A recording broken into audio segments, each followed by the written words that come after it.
Welcome back, guys. We just saw Tice book his spot in the Grand Finals, and stood with me now are the two players that are going to be vying for a spot to meet him there. One side I have Casie, to the other side I have Iner, and these are the two that are going to be playing off the second semi-final to book their spot. Now, Casie, I'm going to start with you. You've come into this whole thing, you've seemed fairly laid back, fairly positive about the whole thing. Now that you're starting to get a little bit closer, are the nerves settling in? Are you feeling more serious about it? Yeah, right now I'm still pretty confident, yes. Feeling good? Iner, kind of a different story for you. You looked a little bit nervous, a little bit shaky on day one. Have you changed your preparation at all? How have you come into this game trying to shore yourself up for the semi-finals? No, I'm good. You're good? Yeah. Okay, well, there you go. Short and sweet. Iner thinks he's ready for it. Casie thinks he's ready. You guys can just go ahead and shake hands and then take your seats. There you have it. Two players seeming very confident. So let's go ahead and send it over to our desk and get right into the action.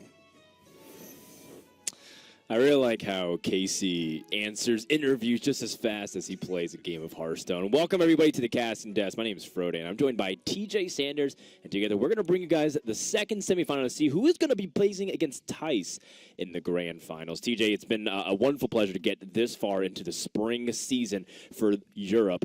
Who's going to take it, Casie or Iner? It's really tough to say. Saddle sort of mentioned it in the interview. Iner came in yesterday, and he was a little bit shaky. You know, he was trying to play as fast as Casie and making a couple of missteps along the way. But overall, his preparation and some of the other plays that he made besides those little missteps carried him through and got him to this semifinal. Casie, on the other hand, he's just been pretty calm, cool, and collected the entire time.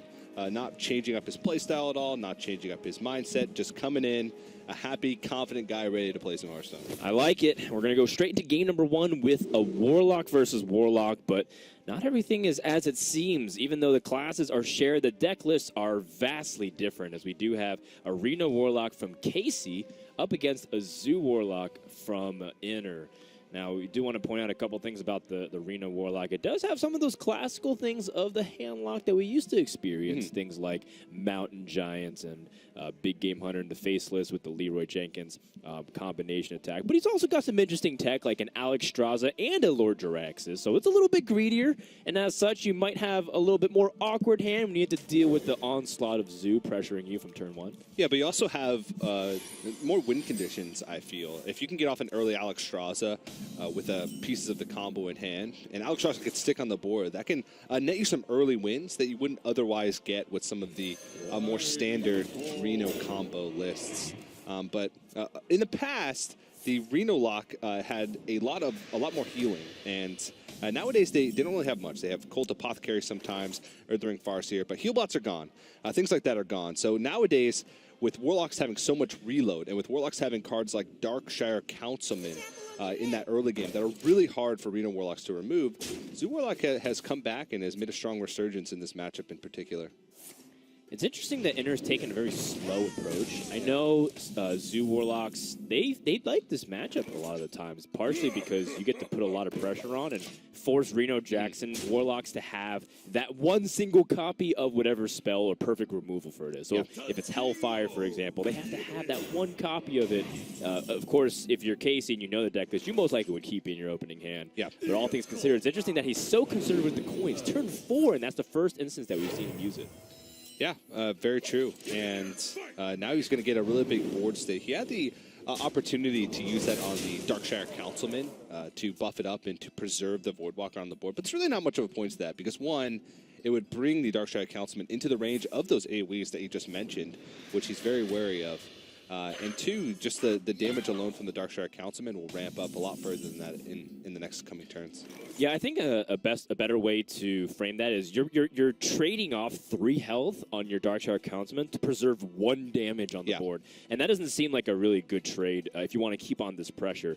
A lot of times, Reno Jackson is going to be very impactful, but sometimes in other cases, you play Reno Jackson, you restore 20 health or more, and your opponent still has 12 damage or more on the board, so he effectively just resets the situation, and you lost your Reno Jackson. You still can't clear the board.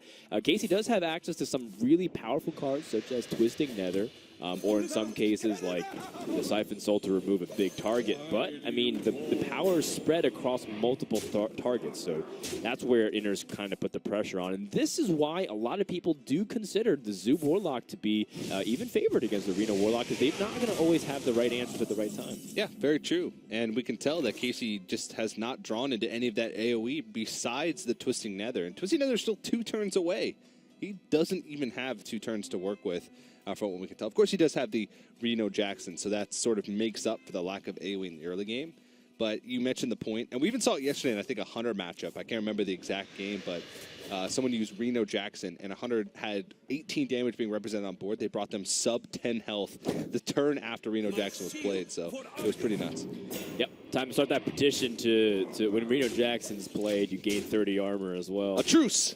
Or no, nothing can attack. Your opponent gained 30 life as well. Yeah, I suppose so. Reno very much called for, so that way Casie can play Twisting Nether the following turn. Insta-call. Again, very fast plays.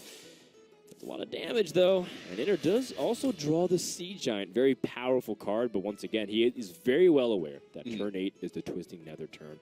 And if he overextends, if he plays some of his 2-mana minions and even squeezes the Sea Giant in there, he could give up a lot of his winning potential. So he might have to space out his threats. He also could take the philosophy. He says, you know what?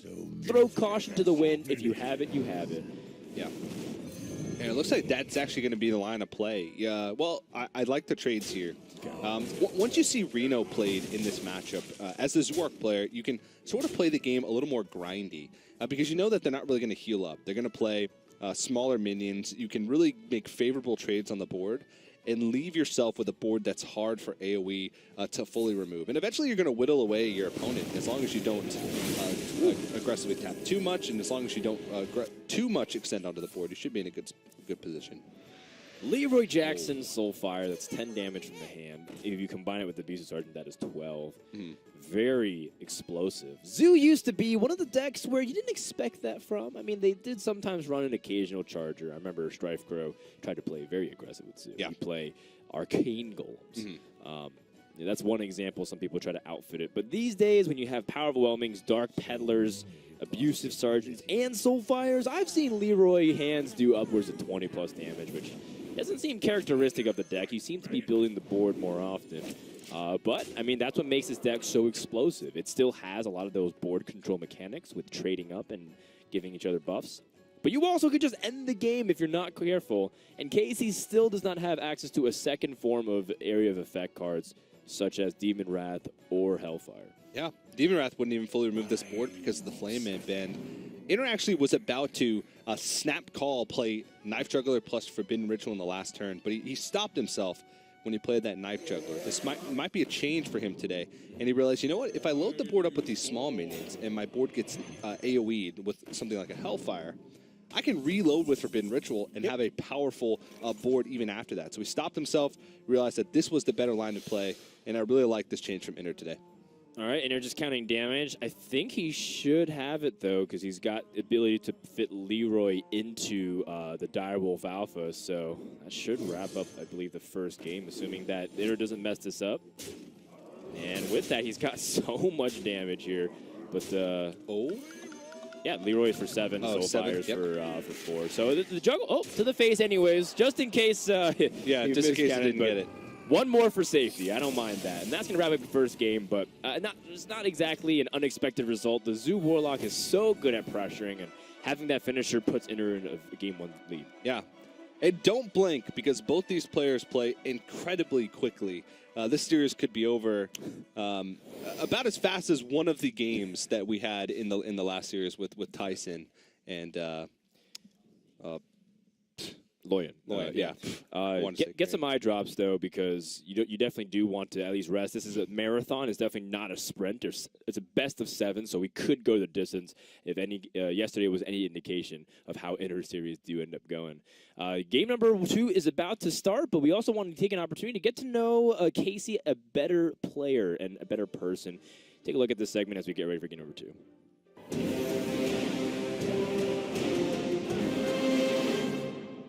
I'm just happy. And yeah, basically, I played this game so much, and I'm pretty confident in what I'm doing, and I just play from my heart.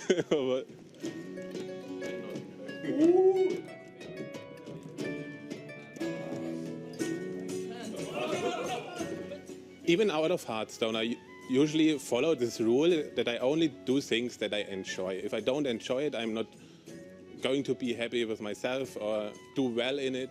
Punches UWP in the face, and Casie is moving on to the Europe Spring Championship. No matter what you do, if it's sports or at work, if you don't enjoy it, you can't do well ever. I'm trying to be positive playing Hearthstone. That means I only play decks that I like to play. I don't play decks that are basically in my head mindless, or I love Rogue a lot, and because I enjoy the deck, even if I lose. A lot of people look to me as a practice partner, and in a good way, because they like different decks than me, and I'm one of the better players that play Rogue or Control Warrior. I met Casie randomly on ladder a year and a half ago, and we've been helping each other practice since then. This guy knows his stuff.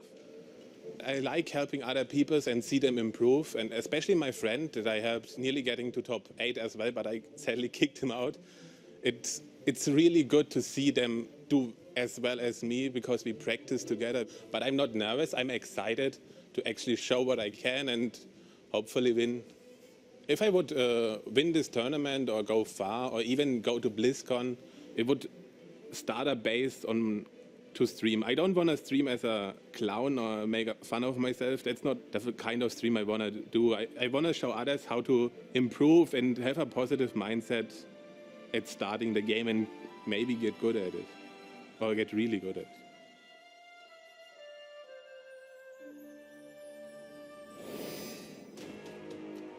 Is it his time to shine? Casie been in the shadows for several months now, even a little bit over a year, helping a lot of players be successful. However, he is down 0-1, and he's going to need to climb back. However, I do feel like in the big scheme of things, Casie does have the nod. He's got some really powerful decks. And I'm looking forward to see if he can show us more of that rogue play, see that Reno Warlock pick can also pay off, because I know a lot of people love to see more of that control style come out. Yeah, definitely true. I think most people at home should aspire to be, to enjoy anything as much as Casie enjoys Hearthstone, because he's just been so genuinely happy throughout the entire time I've seen him here. And not really nervous at all either. So, I mean, that helps a lot when you're coming into a series with as big of stakes as these. I mean, that's what he says. I mean, the truth is, when you're on your first big tournament stage, it's very hard to keep composure. You can see that Casie is a little bit stressed, at least. Maybe body language speaks louder than words. Yeah. You can say you're calm all you want, and of course, I definitely am behind that, promoting positive energy and trying to make sure you can think through everything. But you know, it would be hard to. Let's not be dishonest here. Casey's hand's a little bit awkward. He had to use his hero powers very aggressively. Thankfully, he has a thing from below to piece things together. But Iner could use all the time that he can get, because his Freeze Mage against an aggressive Shaman deck, all you're trying to do is buy time. Buy time. Yeah, and you know, the term aggressively hero powering as a shaman has sort of been made true by Whispers of the Old Gods and Standard, because of Thing from Below and because of how powerful totems are nowadays. Even Thunderbolt Valiant, which didn't come with Whispers of the Old Gods, but sort of came to fruition and sort of was activated by cards like Thing from Below, made aggressively hero powering a shaman an actual term. So we'll tell these guys that we're not in a practice match. When we do test things like rehearsals and get ready for the studio show, we have people play this fast for demonstration purposes. These guys are taking milliseconds, it feels like, to determine what their actual plays are. But, I mean, I'm all for it. I like to get to the action straight away. Iner already just thinking about playing Frost Nova immediately as opposed to Arcane Intellect. And that's why, you know, if I was thinking you're going to play Arcane Intellect, you want to get that out of the way first to see if it changes your play. It doesn't, so he just uses the Frost Nova. That's okay, because he has 3 chain freezes that he can lead up into a Flame Strike if he wants to build it up to it. And he does have an ice block in case he needs to buy some time. I don't really mind Iner's hand too much. Casey's hand is almost all burned, though, and that's really powerful against a Freeze Mage, because you threaten with the board, and you also threaten from the hand. When you have both of those sources, whether it's through the Doom Hammer or direct burn, it puts Freeze Mage in a very difficult spot. Yeah, he sort of had the keys to success as a shaman. Maybe missing the first one, which is early game board pressure, but he had the Doom Hammer in the mid game, which is one of the key things for winning against Freeze Mage. And then also, like you mentioned, Burn to follow it up. So he's going to have plenty of opportunities to pop the block with spells from hand and to get that consistent damage in with the Doom Hammer. I'm trying to count how much damage that Casie has next turn. He has 5 mana, which gives him the ability to Rock Biter, Lava Burst, and Lightning Bolt, equaling up to 18 damage. So if Iner doesn't play Ice Block this turn, he could die. Or sorry, he very much will die. So I anticipate him playing the Ice Block. Plus, it sets up for the opportunity to play Alexstrasza after you play the Ice Block. It's a very hard thing. Like, you don't want to play Alexstrasza if you don't have an Ice Block up, because you could just die if you're setting up.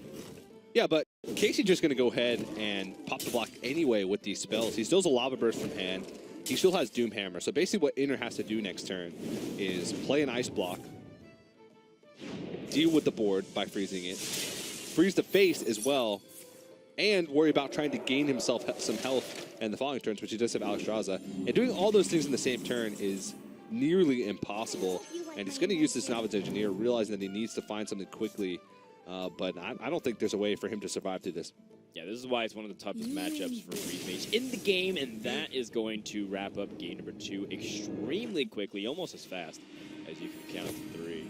So Casie ties up the series once again. That's why you have this aggressive shaman, and that's why I really like Casey's overall strategy, because when you bring like a really greedy defensive control warrior to not only kill other control decks, but also to keep Freeze Mage in check, that really opens up a liability in Iner's lineup. He has to ban that warrior because he has the Freeze Mage, but yet there's the aggressive shaman, which everyone also wants to ban. So, I mean, ideally you would ban both of them. Yeah. Or all 5 of his decks, and he can't play anything. That was a 4-minute game, Dan. That was a 4-minute game. And 10 minutes in, we are done with game number 2. Let's take a look at Iner a little bit closer as we get ready to go into game number 3 of this series. Not many people know who Iner is, but he definitely proved throughout his run through the preliminary that he's a formidable opponent. He defeated Oskaka. He showed off impeccable Freeze Mage play. And there's been a lot of players to come out of Eastern Europe who've been really strong. Even though Iner is the only Russian player to make it to a championship thus far, I expect big things from him. That's pretty cool for me to be the first Russian who represents my country in this event, if I win or not. But I'm already here, like the first guy in this moment of Hearthstone history, like new format. The Russian community is very passionate about Hearthstone. In fact, they often flood the top ends of Legend Ladder. Whenever you play Hearthstone on the Europe servers, you very well be playing against a Russian player. And it's very surprising if you think about it that we haven't had a Russian player here at the championships yet, but Iner is here, and he is one of the most respected ones. I don't have a lot of words. I was just sitting home playing computer games, and now I can travel, meet people, communicate, cool stuff. Difficult part was preliminaries. This final stage, as for me, will be maybe more randomly decided because all players are really good and stakes are really high. So every match will be like kind of event by itself. Freeze Mage is one of the most technical decks in the game. Even some of the players who are considered the best at the deck still don't think they play it perfectly. Iner's coming into this championship having practiced with some of the best Freeze Mage players in the world. Laughing, Dr. Hippie, who we saw at the Winter Championship. So definitely, if you want to learn Freeze Mage, Iner's probably the guy to watch. So I simply think that it's the strongest deck of Hearthstone. I like Freeze Mage and I feel like I'm Freeze Mage. It sounds like a joke every time, like who is the best Freeze Mage in the world, and no, there are. I think if you are Freeze Mage or you are not. I'm Iner. To all my friends who are watching me, thank you for the support. I'll try my best.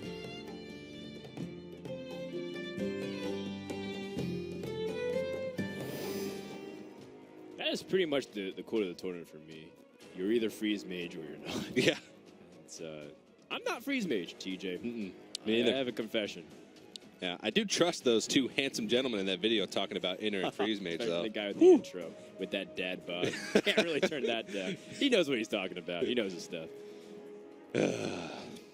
Well, it's tied up 1-1 now in this series, and so far we've had about 6 minutes total of gameplay in this series, which was about as long as Tyson Loyan's first turn in their series. So we're going to jump right into game number 3. Iner is going to throw out that freeze mage. How fitting. Casie this time around is going to throw out his mid-range hunterless. Yeah, so picks from this point on, I mean, it is essentially reset to a best of 7. And both of these players have one deck removed, so we have the Shaman and the Zoo Warlock removed from the series.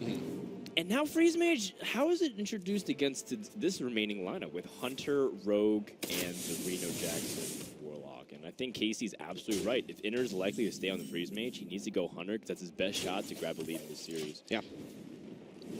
Very true. And getting that early lead.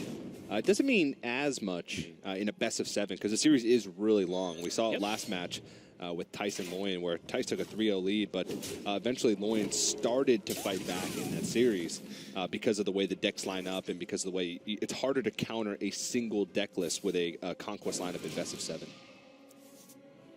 Casey immediately choosing to kill off that 1/1 Novice Engineer as opposed to pile in the damage. Immediately chooses the Animal Companion as well. Rolls the Huffer. He knew it. Yeah, he's laughing a little bit because he knows that that's exactly what he wants, to put pressure onto the Freeze Mage. Cards like the Misha and the Leok would be pretty weak against a turn like this. So Casey, not going to really skip a beat at all. He is definitely trying to set the world record for the fastest Hearthstone win at a spring championship. Yeah. He's very much in the lead of that, too. Yeah, he's got a pretty good curve going forward, too. Stampeding Kodo to deal with the Loot Hoarder, into Savannah High Main, and then Call of the Wild, of course. And this matchup, the dynamic of this matchup has changed a little bit over the course of its lifespan. The Hunter in the late game has much more large-scale threats, I suppose. Call of the Wild is a lot of damage from hand, and it has to be answered, or else it will deal continuous damage and pose a continuous threat to the Freeze Mage. They still hold just as much burn with quick shots, kill commands, and the consistent damage from the steady shot. So I feel like this matchup has gone more towards the mid-range Hunter over the course of its lifespan. Oh, man. This game is going to reach its climax very quickly, PJ. We already almost are knocking at the door of the last trimester of health, if you will. Iner here is going to just play his secrets, and that does give him some time. And he does have the Alex Straza afterwards. And I love this play of freezing the Savannah High Main. Even though you do work with 18 health, and it's unlikely he can pop your ice block at that point, you still want to have Alex Straza and some room to work with. You don't want to be forced to play ice block again the next turn, and then not be able to play Alex. Yeah, Freeze Mage is such a tough deck to play. It blows my mind that someone could play it instinctually. Like Iner's effectively doing that this turn. I mean, maybe he's thinking through his plays on Casey's turn, but even then, that doesn't give him much time. You know, he's just whipping out these spells, and it's hard to sort of break down these plays. I feel like he's playing well. Well, he's got him cornered pretty much. You have Forgotten Torch and the Hero Power on 9 mana. You know that even if they pop your ice block, you can play you can play your second ice block, and then you have Pyromancer and Pyroblast, which is 11 damage. So that should be the checkmate. Even though Casey has done everything he could to put his opponent down into a winning position, Iner's got this. Yeah. Unless he fails to play ice block by pulling too quickly. They're making this matchup look so linear. They're making this matchup look like, hey, let's just empty our hands and see what happens. But there's a lot more going into it than what their speed of play is sort of indicating. Sure. And usually the things that you have to count for in the past were, does my opponent play Loatheb now or later? Do I play the Thanos in case I'm able to do something else? But in this scenario, without Flare, without Eater of Secrets making an appearance, there's no way for Hunter to really interact with that secret otherwise. And so that's going to wrap up game number 3. So I'm not sure if Casey could have done anything too much better in that position, because that's what Freeze Mage does. They just stall the board and burn you down. Yeah, and Iner just realized that he needed to try and block as much damage as possible. The way his hand played out is he had a ton of burn early on. He didn't have much freeze, but he had Alex Straza. So all he had to do was not take that much damage, go into turn 9, Alex Straza, go into turn 10, have that second ice block, and find a win. So That's game 3 in the books. Action's fast and furious, TJ. My casting game is Heroes of the Storm. I feel like I have to talk a million miles per hour in order to keep up with these guys. It's just play-by-play at this point. We'll tell you what cards he's they're going playing. ham on that health total. I don't know. Let's break down really quickly what's remaining here from Casie. He still has that Hunter, he still has that Rogue, and he still has that Reno Jackson Warlock. And then, of course, Iner getting that freeze maybe win means he only has Rogue and Shaman remaining. And that's pretty good odds, I think, for Iner to take the series if he can win this ever-crucial game number 4, Rogue versus Rogue. Yeah, and mirror matchups end up being a big deal because you go in without having one player being the favorite. Of course, the deck lineups are very similar. There are a couple key differences to note here, though. Iner only runs 1 Conceal, which could be a big deal in this matchup when it comes down to both players having 4 early games. Because then what it does come down to is one of the Rogue players getting a big conceal target, whether it be like a Van Cleave or a Gadgetzan Auctioneer, and the other player sort of not having an answer and losing the initiative because of it. But at the moment, it looks like both players have decent early hands. They are not overloaded with spells. They do each have minions to play and decent amount of spells to play.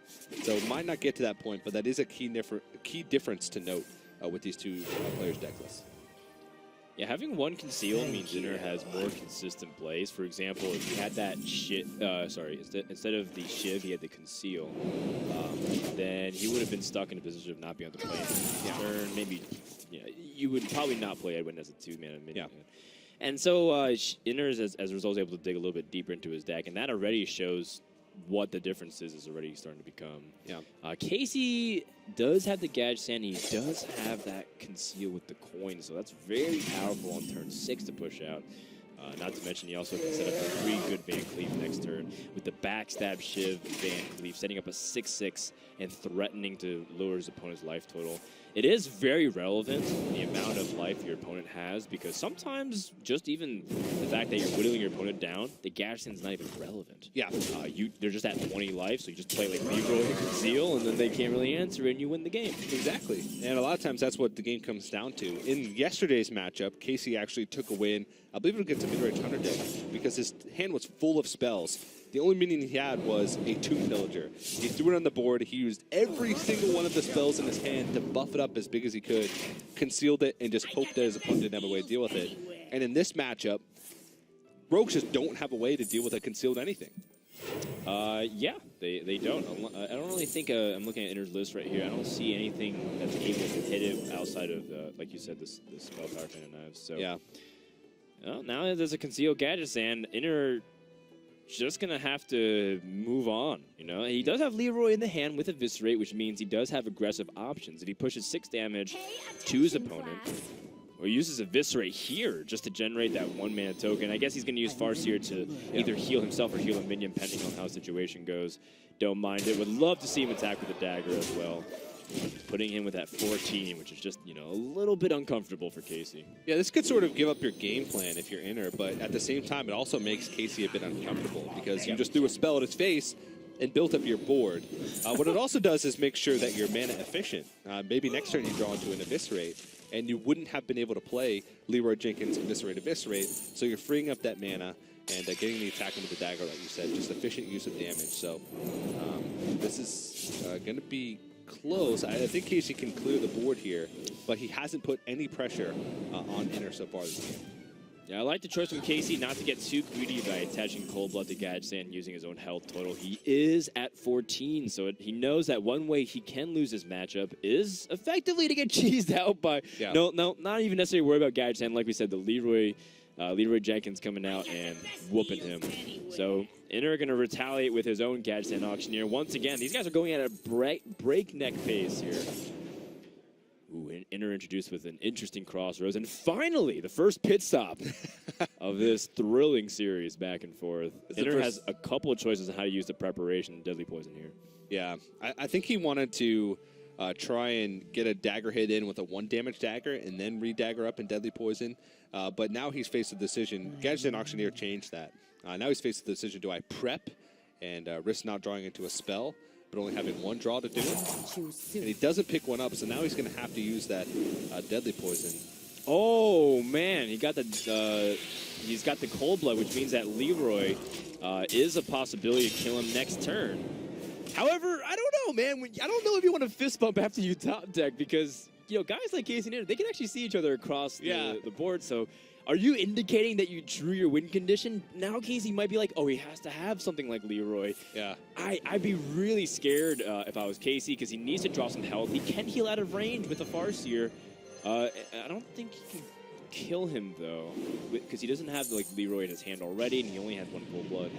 Yeah. The thing is, Casie does have 1 Earthring Farseer in his deck, but will he have time to draw it? He's trying to cycle through his deck, and still hasn't bound it. And at the moment, the only spell he has left is Shadow Strike. He can kill he can kill his own Blood Mage to see if he can draw for it, but he might not feel like that's a good percentage to play. Like, would you do that really? And he wouldn't even have enough mana to you're right. He only has play Earthring Farseer. So he's just going to have to go and hope, but Iner has exactly enough damage with Leroy Cold Blood plus the dagger hit to close out this game.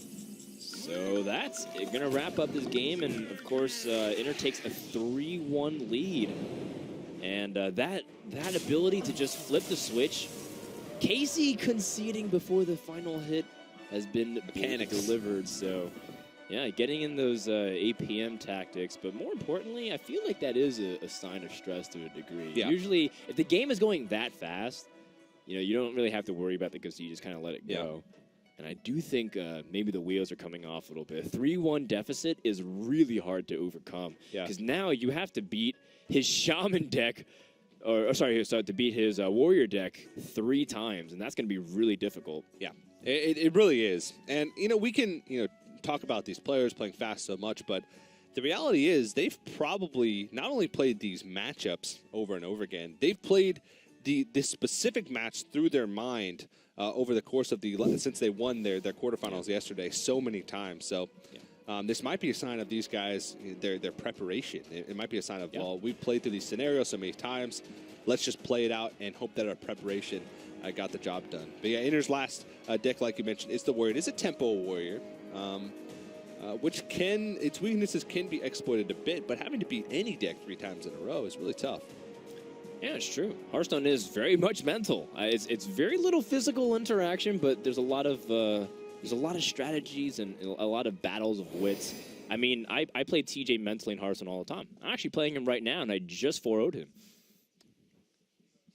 Didn't even know. Yeah. You tried bringing Murloc Ballad, and I just wrecked you. That's how good you are at mental Hearthstone. Is the player that you're playing mental Hearthstone against, they just don't even know that they're playing. You just need to practice more. That's very true. No worries. Fair enough. Yeah. So, I mean, I think when you really need to come back in the series, though, it's like Temple Warrior definitely has its own weaknesses. For example, mid-range Hunter, part of the reason why it came to prominence is to take advantage of warriors who are usually committing so many resources to develop a big board, whether to protect a really big interest of minion or, say you're trying like to have a Frothing Berserker loaded up. You can answer with a quick shot. You can answer it with deadly shots. I mean, that's where a lot of the ability for mid-range Hunter to gain big tempo, too, is swing it right back at the Warrior. And what is it going to happen, though? I mean, you can win 1 game. You can even win 2 games, but then can you take 3 in a row against such a solid player who's honestly, I mean, despite him playing very fast, I think he's played much more solidly today than he did yesterday. Yeah, I'd say that's very true. In the plays that have mattered, he's slowed down a little bit.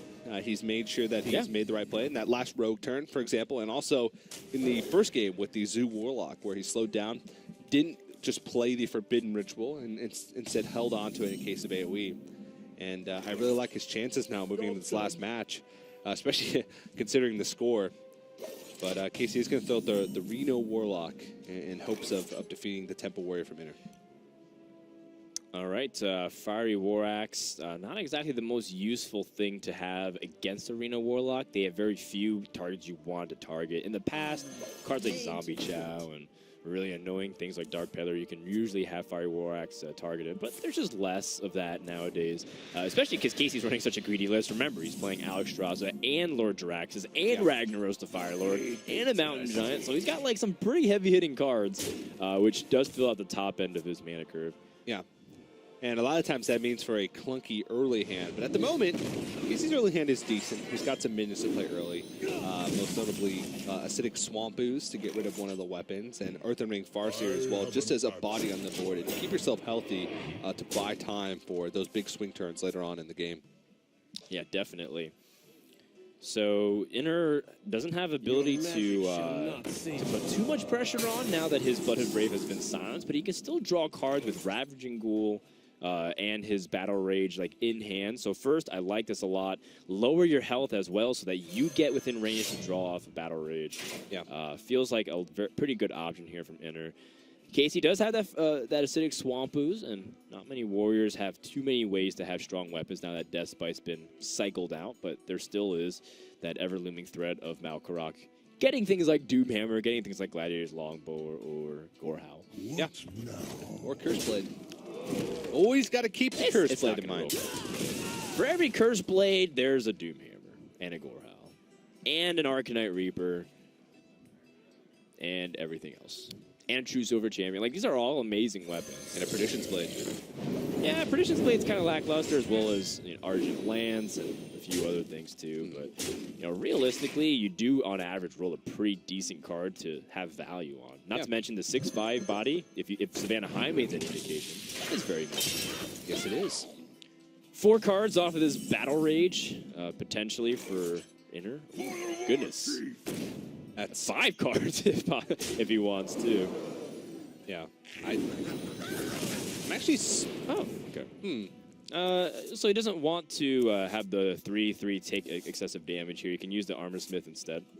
Yeah, it looks like he's just trying to play better against Hellfire, I suppose. Okay. By keeping his Bloodhood Brave healthy. I mean, he had a way to sequence that to keep his whole board alive, but he would leave everything below 3 health, so Hellfire would completely destroy his board. So that's that has merit to it. I mean, he still drew a lot of cards. He had the opportunity to draw 5, but instead drew 4 in order to play around the Hellfire. The difference, though, is that if he did Hellfire, he would have a 2/2 on the board versus an extra card. So would you rather have another card into your deck, or would you rather have a 2/2 on board? And it's a little bit close, because you might think, yeah, a 2-attack minion with 2 health, it's not that big of a deal. But so neither is the Hunter hero power if you're able to hit 2 to the face every single turn. Because Hellfire would consume almost all of Casey's turn. He has only 6 mana available. It's an interesting thought for sure. And I think Iner, now that he has extra cards, he can just try to load up the board. However, his opponent does have the coin, so on turn 7, he does have access to big, powerful plays like Coin, Twisting Nether. Yeah. Doesn't quite have the Twisting Nether in the hand just yet, and that might be a little bit dangerous because Casie doesn't have a way to clear the board. Shadow Flame is going to be a big deal, but he needs to find a minion to be able to do it with. At the moment, he only has 5 mana stuff, and so it's going to be 9 mana before he finds a way to do this. And now this is actually dangerous because using the coin means that now the Shadow Flame is going to be a turn away, and if Iner has an execute, he's going to be pretty heavily punished for it, but I suppose the other option would have just been to life tap and hope he finds a better play, which is risky in itself also, because what if you don't find a better play? Now you've given up your opportunity to rag, and you're just back to square one. So it's a tough call. Iner, I think he wants to play Karen for sure, and you might as well just execute it so that way you don't have to throw all of your minions and resources into it. Yeah. That's what execute's supposed to do. And hence grab the tempo, and hence Brian Kibler was triggered. As Kibler, of course, really hates the fact that it's called Tempo Warrior. He says it's mid-range warrior, but you are trying to out-tempo your opponent very often, so I don't hate it. And a lot of times if you lose control of the board, you lose the game, which I feel like is pretty indicative of the Tempo deck. I don't know. Kibler shaking his head somewhere. Casie playing this, hoping to land on the Bloodhood Brave. He does, ends up parting ways with Soulfire. How far will he lose? Power Overwhelming, so I guess he doesn't have the availability of playing the Leroy Faceless for the 20 damage. But I don't know if he's in a position to complain, because right now he just needs to survive. Yeah, and now this is getting really dangerous for Casie, because I mean there could have been a lethal this turn. He has 5 damage on the board. Grom Hellscream would have been lethal. Another Corcoran Elite would have been lethal as well. Casie doesn't have a single point of heal. He hasn't really tapped that much this game. Oh, man, and Iner's getting pretty aggressive. He's not going to address the Stampeding Kodo whatsoever, so Casie pretty much might... Oh, sorry, he's holding on in case he wants to execute. But if you put your down to 2, then he can't life tap for an answer like having Reno Jackson off the top. Yeah, so he has to... Ooh. Okay. So, I mean, I like this, but at the same time, I would have preferred the face play because even if your opponent has Shadow Flame, they have to have Shadow Flame and a heal because you eliminate the life tap. You've seen Earthen Ring Farseer as well, so the only card that he could have had to sort of get himself back in the game would have been a different heal. But and that's going to be it. The semifinals is over. Iner has punches take it to the grand finals in a flurry of a series. 4-1, our second of the day. Very convincing performance on day number 2 for Iner. He's able to turn the tables from yesterday's performance. And a job well done, as he is now punches ticket to play Tice in the grand finals. All right, well, that grand finals is set. Excited to see both players. A blazing fast series for our second semifinal. But it did seem like Iner was calmer. He took a little bit more time on the plays that mattered and eventually took the win. And we do have Sottle standing by with Iner for a winner's interview. Thank you, TJ. I am standing here with Iner. Iner, that series was played at an incredibly fast pace. Are you comfortable playing at that speed? Is that how you play the game at home as well, or is that something special for here? Yeah, I mean, that sometimes depends on mood, but my opponent played fast as me. Like, I think that that speed was acceptable for both of us. That was just, like, good for us. Okay, awesome. So you now, of course, have booked your spot in the finals. Waiting for you there is Tice. Have you had a chance to look at Tice's lineup? Do you have any feelings about the matchup, whether or not you're at least favored on the deck lists? I didn't kind of prepared for this match yet. Haven't. But I can't believe the time in final of Hearthstone European Championship. That's awesome. So is this something, you know, when you set out, started gaining your ladder points, gaining your Open Cup, and all the way through the preliminary, etc., is this spot of BlizzCon something that was really crystallized in your mind, or was it just like a far distant memory? It was far distant. Yeah. I mean, well, now it's very, very close. There's one more game to play. Congratulations, dude. You go take a minute to prepare for the final. In the meantime, to set up this final, we have some very, very intelligent people over at the analyst desk who are going to talk you through what you'll be seeing.